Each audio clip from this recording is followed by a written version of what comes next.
एक हलचल भरे शहर में जहां ऊंची इमारतें आसमान को छूती थीं और सड़कों पर गाड़ियों और लोगों की भीड़ हमेशा बनी रहती थी, अर्जुन नाम का एक युवक रहता था। अर्जुन एक सफल व्यवसायी था।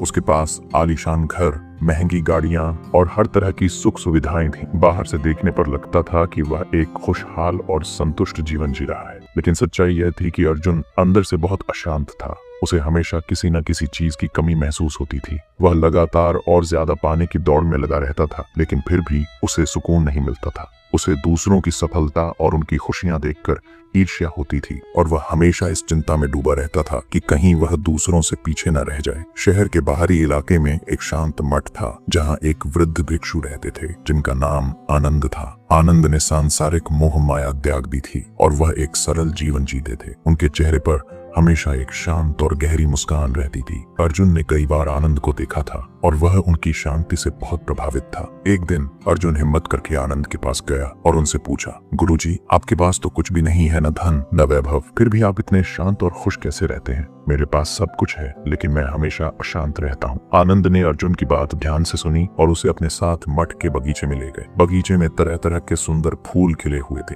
आनंद ने अर्जुन को एक फूल की तरफ इशारा करते हुए कहा, देखो, यह गुलाब कितना सुंदर है, इसकी पंखुड़ियां कितनी कोमल हैं और इसकी खुशबू कितनी मनमोहक है। अर्जुन ने गुलाब को ध्यान से देखा और उसकी सुंदरता की प्रशंसा की। फिर आनंद ने अर्जुन को बगीचे के दूसरे कोने में ले जाकर एक मुरझाया हुआ फूल दिखाया। उसकी पंखुड़ियां लटकी हुई थीं और उसका रंग फीका पड़ गया था। आनंद ने कहा, और देखो, यह फूल मुरझा गया है क्योंकि इसने अपनी जड़ों से नाता तोड़ लिया है। यह अब सिर्फ बाहरी सुंदरता दिखाने की कोशिश कर रहा है, लेकिन इसके अंदर जीवन नहीं रहा। अर्जुन को आनंद की बात तुरंत समझ में नहीं आई। उसने पूछा, गुरुजी, इसका मेरे अशांत मन से क्या संबंध है? आनंद ने अर्जुन को देखते हुए कहा, बेटा, तुम भी उस मुरझाए हुए फूल की तरह हो। तुमने बाहरी दुनिया में सफलता और सुख सुविधाएं तो बहुत हासिल कर ली हैं, लेकिन तुमने अपनी आंतरिक जड़ों से नाता तोड़ लिया है। तुम्हारी जड़ें तुम्हारे अंदर की शांति, संतोष और प्रेम में है। तुम बाहर की चकाचौंध में इतना खो गए हो कि तुमने अपने अंदर की सुंदरता को देखना ही बंद कर दिया है। अर्जुन थोड़ा हैरान हुआ। उसने कभी इस तरह से अपने बारे में नहीं सोचा था। आनंद ने आगे कहा, तुम हमेशा दूसरों की राय और उनकी उपलब्धियों से प्रभावित होते हो। तुम अपनी तुलना दूसरों से करते हो और हमेशा यह सोचते हो कि तुम्हारे पास क्या कम है। यही तुम्हारी अशांति का कारण है। जब तुम अपनी आंतरिक शांति को खो देते हो तो बाहरी दुनिया की कोई भी चीज तुम्हें सच्चा सुख नहीं दे सकती। आनंद ने अर्जुन को एक और उदाहरण दिया। उन्होंने बगीचे में एक शांत तालाब की तरफ इशारा करते हुए कहा,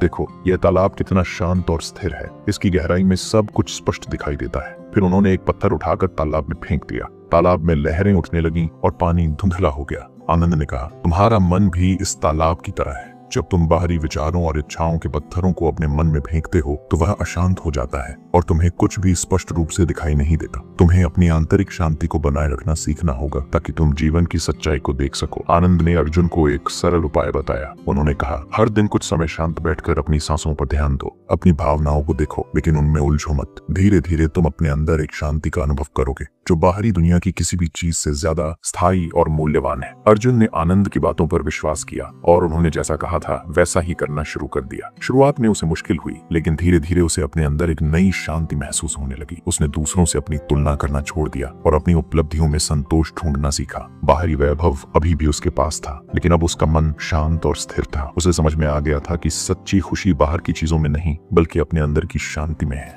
जिंदगी की भागदौड़ में हम अक्सर बाहर के दिखावे और दूसरों से अपनी तुलना करके अपनी शांति खो देते हैं। सोशल मीडिया की चमक दमक हमें अपनी कमियां दिखाती है, जबकि हर किसी की अपनी परेशानी होती है। याद रखो, सच्ची खुशी बाहर की चीजों में नहीं, बल्कि अपने अंदर के संतोष में है। शांत मन से अपनी भावनाओं को देखो और उन्हें स्वीकार करो। अपनी तुलना दूसरों से मत करो, बल्कि अपनी अंदर की ताकत पर ध्यान दो। हर दिन थोड़ी देर अपने अंदर झांकने से हमेशा की शांति मिल सकती है। वीडियो को लाइक करें जिससे YouTube इसे प्रमोट कर सके, और अगर कहानी अच्छी लगी हो तो सब्सक्राइब करके हमारा साथ दें। सोचो, समझो, आगे बढ़ो और जिंदगी जियो। मिलेंगे एक नई कहानी के साथ।